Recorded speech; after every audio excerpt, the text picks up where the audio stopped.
Hello बच्चों, NEET 2019 का question है रोटेशनल मोशन का। A disc of radius 2 metre and mass 100 kg rolls on a horizontal floor. Its center of mass has a speed 200 centimeter per second. How much work is needed to stop it? कितना work हमें करना पड़ेगा इसको stop करने के लिए? तो देखिए यहाँ पर रोलिंग मोशन है, मतलब रोल्स ऑन हॉरिजॉन्टल फ्लोर। तो जब रोलिंग मोशन है तो यहाँ पर क्या होगा कि रोटेशनल काइनेटिक एनर्जी के साथ साथ ट्रांसलेशनल काइनेटिक एनर्जी, ये दोनों यहाँ पर होगा, तब जाके आपको टोटल काइनेटिक एनर्जी यहाँ से मालूम होगा। ठीक है, तो वर्क डन निकालने के लिए आपको क्या लिखना पड़ेगा कि work done is equal to change in kinetic energy. ठीक है, चेंज इन काइनेटिक एनर्जी। अब यहाँ पर इनिशियल काइनेटिक एनर्जी तो होगा ही होगा, फाइनल जीरो होगा।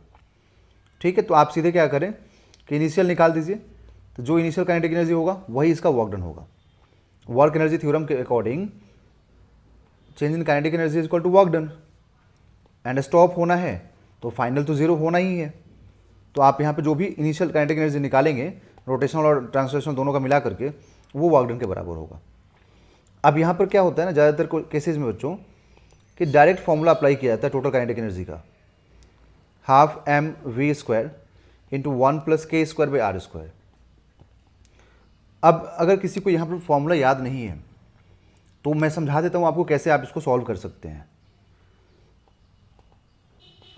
रोटेशनल के लिए आप लिखेंगे half I omega square, translational के लिए लिखेंगे हाफ एम वी स्क्वायर।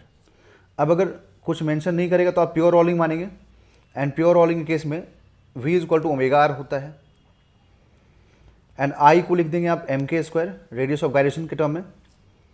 तो आप यहाँ पे हाफ एम और हाफ एम के स्क्वायर एंड ओमेगा की जगह पे v/r। ठीक है, अब यहाँ से आप हाफ एम वी स्क्वायर को कॉमन कर लीजिए। तो जैसे ही आप यहाँ से half m v square common करेंगे आपको फॉर्मूला चेंज होकर के k² / r² के टर्म में आ जाएगा। अब देखिए डिफरेंस यहाँ पे, अगर आपको फॉर्मूला याद होता ना तो आप इतना टाइम सेव कर लेते एग्ज़ाम हॉल में, बट अगर आपको फॉर्मूला याद नहीं है तो आपको इतना एक्स्ट्रा टाइम लगेगा। तो जो जिस स्टूडेंट को ये याद रहेगा वो तो आपसे आगे निकल जाएगा, जिनको याद नहीं है। तो इसलिए फॉर्मूला याद रखना बहुत ज़रूरी है बच्चों। तो अब यहाँ पर हम लोग क्या करेंगे कि सारी वैल्यूज़ को पुट करेंगे।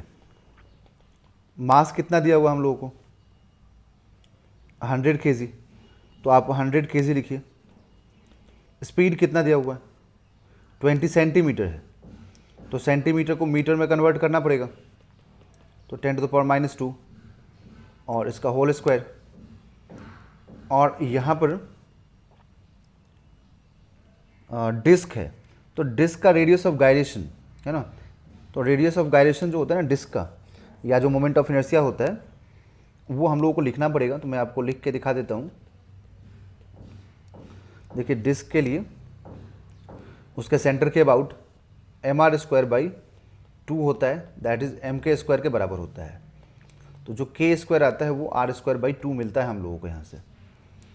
तो ये 50 हो गया, 50 × 400 × 10⁻⁻4 × 1 +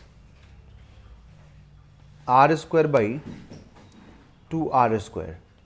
तो r² से r² कैंसिल, अब ये 30 इससे कैंसिल होगा, और 5 × 4 20, तो एक 10⁻⁻1 रिमेनिंग रहेगा, और ये 1 + 1/2, एक ज़ीरो इससे और कैंसिल करेंगे तो 2 × 3/2 कैंसिल 3 जूल। तो वर्क डन हमें क्या मिलेगा बच्चों 3 जूल। तो इसका आंसर हो जाएगा 3 जूल। देखिए option number 3 is the right answer.